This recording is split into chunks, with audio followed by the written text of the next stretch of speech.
Morning বন্ধুরা, আমার মনের সাথী চ্যানেলে সবাইকে সুস্বাগত।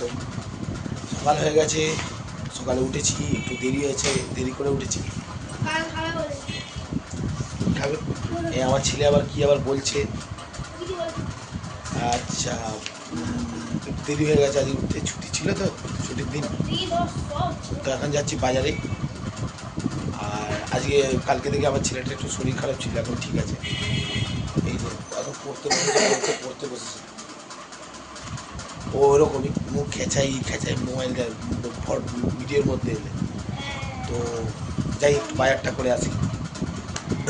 মা আর আমি আছি, আর ও আছে। তোমাদের বৌদি একটু গেছে ট্যুরের। তো চললাম বাজারে, বাজার থেকে এসে কথা হবে। চল।